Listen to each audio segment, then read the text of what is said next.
નમસ્કાર CB24 news સાથે હું રેશમા આપનું સ્વાગત કરું છું. બજેટ બાદ આજે એટલે કે 23મી જુલાઈ શેર બજારમાં ઘટાડો જોવા મળી રહ્યો છે. સેન્સેક્સ 600 થી વધુ પોઈન્ટના ઘટાડા સાથે 80,003ની સપાટે કારોબાર કરી રહ્યો છે. તેમજ નિફ્ટીમાં 180 પોઈન્ટનો ઘટાડો જોવા મળી રહ્યો છે. તે 24,330ના સ્તરે કારોબાર કરી રહ્યો છે. ઓએનજીસીના શેર 2.81%ના ઘટાડા સાથે નિફ્ટીમાં ટોપ લૂઝર છે. રેલવે, ડિફેન્સ અને ઇન્ફ્રાસ્ટ્રક્ચર કંપનીઓના શેર ઉપર ફોકસ રહેશે કારણ કે બજેટમાં આને લગતી મોટી જાહેરાતો થઈ શકે છે. એશિયન બજારોમાં આજે મિશ્ર કારોબાર જોવા મળી રહ્યો છે. જાપાનનો નિક્કી 0.20%, હોંગકોંગનો હેંગસેંગ 0.12% ડાઉન છે. ચીનનો શાંઘાઈ કમ્પોઝિટ 0.51% ડાઉન છે.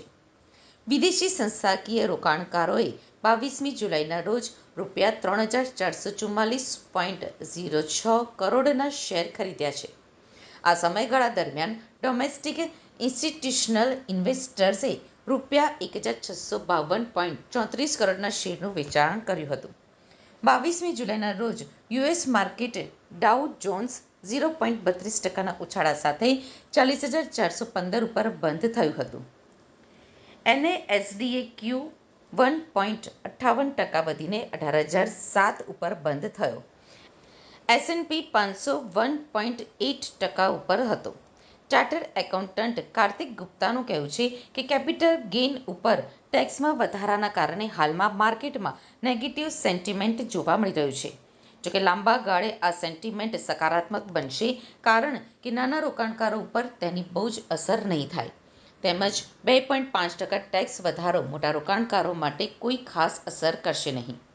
બજેટમાં અમુક ફાઇનાન્શિયલ એસેટ્સમાં શોર્ટ ટર્મ કેપિટલ ગેઇન ઉપર ટેક્સ રેટ 15%થી વધારીને 20% કરવામાં આવ્યો છે.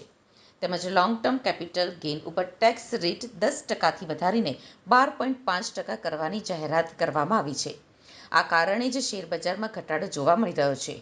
જોકે લોંગ ટર્મ કેપિટલ ગેઇન માટેની મુક્તિ મર્યાદા ₹1 લાખથી વધારીને ₹1.25 લાખ કરવામાં આવી છે. બજેટમાં પ્રધાનમંત્રી સૂર્ય ઘર મફત વીજળી યોજનાના પ્રમોશનની જાહેરાત બાદ રિન્યુએબલ એનર્જી અને સોલાર કંપનીઓમાં શેરમાં વધારો થયો છે.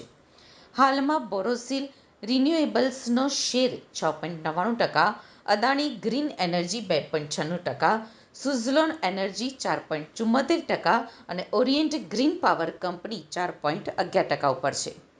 બજેટ સ્પીચ દરમિયાન સેન્સેક્સના 30 શેરોમાંથી 16માં વધારો અને 14માં ઘટાડો જોવા મળી રહ્યો છે.